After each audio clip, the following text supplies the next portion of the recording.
চীনের যে যুদ্ধ বিমানগুলো রয়েছে এগুলার যে চাহিদা বাড়ছে, মানে আমরা কি ধরে নিতে পারি যে চীন আসলে অপ্রতিরোধ হয়ে উঠছে?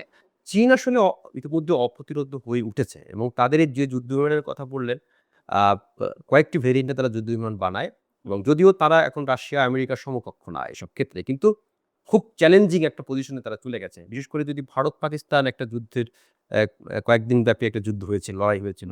সেখানে এই চীনা যে যুদ্ধ জে-17 থান্ডার যেটা পাকিস্তানের একটা ভেরিয়েন্টও তৈরি করে চীন। সেই যুদ্ধবিমান দিয়ে পশ্চিমাদের পাওয়ারফুল যে স্টেলথ যুদ্ধবিমান সেগুলোকে ধরাশায়ী করে দেওয়া হয়েছে।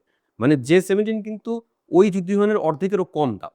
সস্তা যুদ্ধবিমান বানানোর ক্ষেত্রে চায়না তো সবকিছুই সস্তা বানায়। হুম। যুদ্ধবিমানও তারা সস্তায় বানাচ্ছে এবং সেই সস্তা যুদ্ধবিমান দিয়ে পশ্চিমাদের দামি, দামি যুদ্ধবিমানকে টেক্কা দিচ্ছে। এবং তারা যে কয়েকটা ভেরিয়েন্ট আমি যদি বলি, জে-17 যেটা সেটা খুবই আলোচিত। বাংলাদেশও খোদ এখন কিনতে চাচ্ছে পাকিস্তান এবং চীনের কাছ থেকে। এছাড়া জে-10 সিরিজের তাদের যুদ্ধবিমান আছে। এগুলো সস্তা। এর বাইরে তারা আরো মানে স্টেলথ প্রযুক্তির যেটা যুদ্ধবিমান বানাচ্ছে। এর মধ্যে জে-20 আছে, জে-35 আছে। এগুলো পশ্চিমাদের যে অত্যাধুনিক প্রযুক্তি সেগুলোকে টেক্কা দিচ্ছে। তুলনামূলকভাবে তাদের থেকে খরচ কম। ফলে যুদ্ধ তো একটা খরচের ব্যাপার। এখন যেসব দেশের এই অস্ত্র দরকার পড়বে তারা যদি এখন ৳২ ধরুন যদি ২ টা পায় সেটাই তো কিনবে।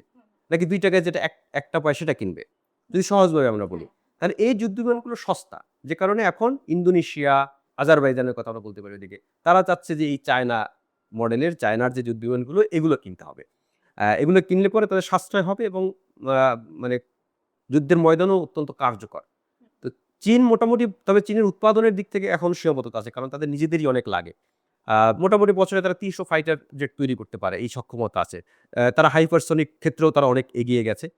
তো সব মিলিয়ে চীনের যে যুদ্ধ প্রযুক্তি এটা আগামী দিনে পশ্চিমাদের জন্য অত্যন্ত বড় চ্যালেঞ্জের হবে এবং ইতিমধ্যে তারা অপ্রতিরোধ্য হয়ে উঠেছে। যেসব দেশের টাকা-পয়সা কম তারা নিশ্চিতভাবেই চীনের এই অস্ত্র কিনবে। বাংলাদেশও কিন্তু বাংলাদেশ তো আগে থেকেই চীনমুখী। চীনের এই যুদ্ধবিমান বা চীনের সামরিক সরঞ্জাম বাংলাদেশ কিনলে বাংলাদেশের সাশ্রয় হবে। কিন্তু বৈশ্বিক প্রেক্ষাপটে সেটা কতটা পারবে সেটা নিয়ে একটা ভিন্ন আলাপ বা ভিন্ন প্রশ্ন আছে।